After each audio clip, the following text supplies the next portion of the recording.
I'm Michael Waldron, Director of Portfolio Management at Heritage Financial Services. Thank you for watching my presentation of the real deal economy. The end of the third quarter saw the explicit completion of the Fed rate hiking cycle.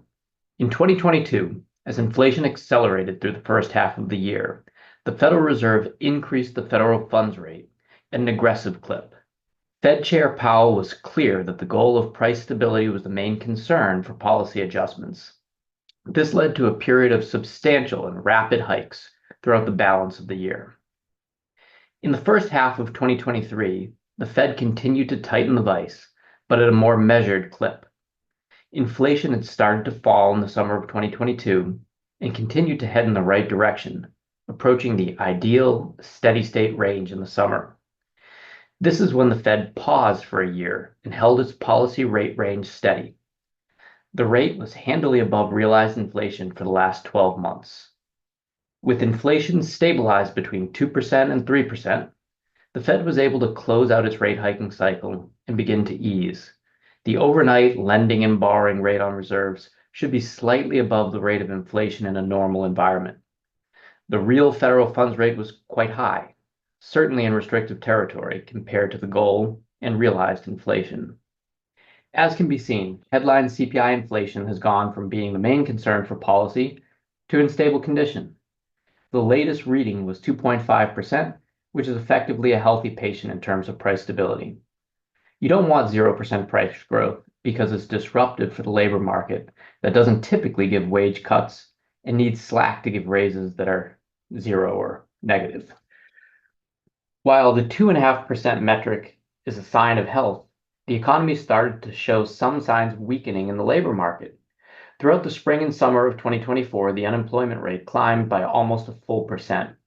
That's about 1.6 million additional people who are willing and able to work without a job. 4.3%, July's unemployment metric, turned into the main concern for policy adjustments.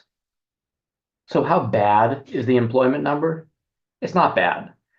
A well-operating economy should have some level of unemployment as the workforce reorganizes itself and there are willing and able workers in transit between employment opportunities. In a state of equilibrium, one would expect the economy to be able to accommodate all people who are able to add their production to the aggregate effort. There should be a fairly stable percentage of the workforce between jobs, with individuals who make up that space turning over rapidly. In this state, a reasonable assumption would be that open jobs approximately equals the number of people willing, able, and looking to work. That's what we have today. The worry is not the level of unemployment. It's the change in unemployment. To borrow from Newton's first law of motion, an object in motion stays in motion with the same speed and in the same direction unless acted upon by an external force. With unemployed increasing and now approximately at landing level, a force must be applied to stop it from overshooting. The Fed cut the Fed funds rate by 50 basis points, an aggressive first move. I believe that they're trying to act upon the economy that operates with a lag to policy to stay ahead, or at least apace, of the curve, with the balance of their consideration now on the labor market. Well, enough of the economy. We talked about how the economy is not synonymous with financial markets and, in my opinion, as often as not, throws investors off the scent of how their portfolio should be positioned. If we look at US stocks, the market return cumulatively since the beginning of 2022 is only 16.67%. While 2023 and 2024 have been strong years, annualized US returns since the beginning of 22 are only about 5.8%. While that's below the historical average, not exactly a pace that one would call overheating, there is some caution. The earnings, profits of the companies in the S&P 500 in the year 2021 were higher than the earnings or profits of companies now in mid-year 2024. If you consider investing today, these are a few truths. The price level to buy the S&P 500 companies is higher by 16.67% compared to how they were entering 2022. The earnings of the S&P 500 companies are slightly lower than they were entering 2022, and the year 2022 saw a drawdown of over 25% as earnings weakened.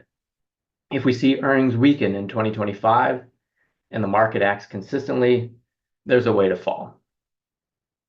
Take the raw data of the S&P 500 and the price of the S&P 500 companies and turn it into a yield, earnings to price. That's the earnings yield. Then, to give some context, compare it to the interest one could earn on a 10-year US government bond.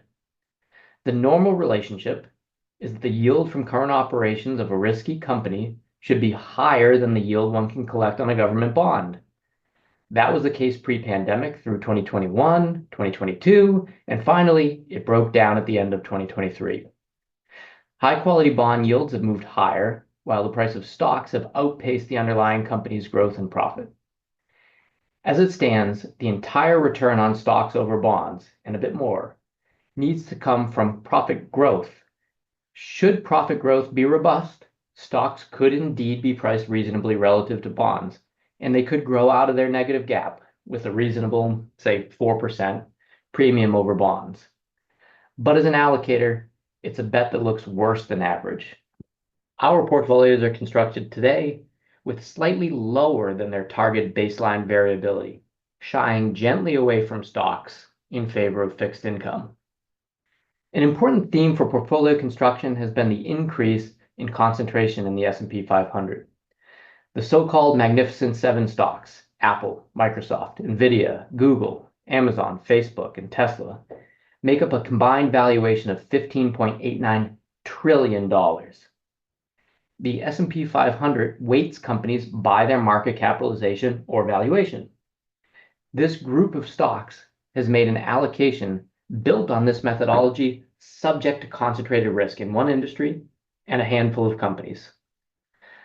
To put some context around this, take 20 other blue chip market leaders: ExxonMobil and Chevron in energy, Visa and American Express in consumer credit, Disney in entertainment, McDonald's and Coca-Cola in the food and beverages industries, the biggest banks, Bank of America and Goldman Sachs, Ford and Boeing in automotive and aircraft, Pfizer and pharma, and throw in Johnson & Johnson, Honeywell, Nike, and Verizon for good measure. The valuations and weights of these 20 companies combined make up 30%, less than 1/3 of the weight of the Magnificent Seven. In a perfect world, one would optimize the portfolio from the security level up. Due to dimensionality, assets are grouped, and the aggregates are used as a class in optimization. Portfolio construction is how those groups are formed. I'm confident that the weights that would be provided in an optimal risk to return trade-off in a US stock portfolio would not have as much weight concentrating in a few very expensive stocks as what you see in the S&P 500 today. Breaking market capitalization is important for diversification and the pursuit of better portfolio outcomes. I mentioned expensive, and here are the data. The top 10 stocks in the S&P 500 have a current PE ratio of 28.3. The remaining 490 stocks have a PE ratio of 18.4.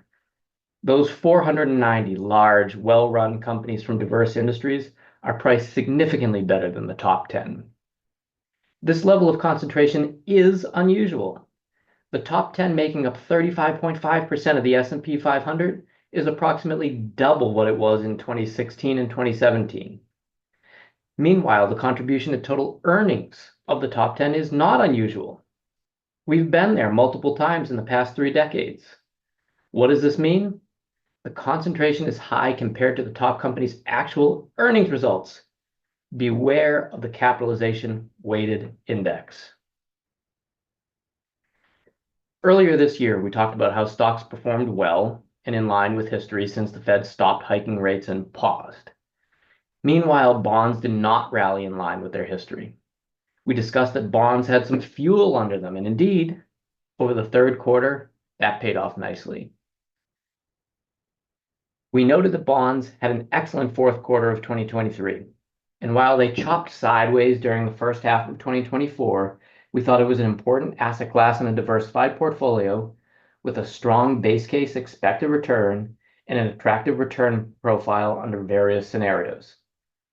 In the summer, there was an equity market scare that started in mid-July and bottomed on August 5th.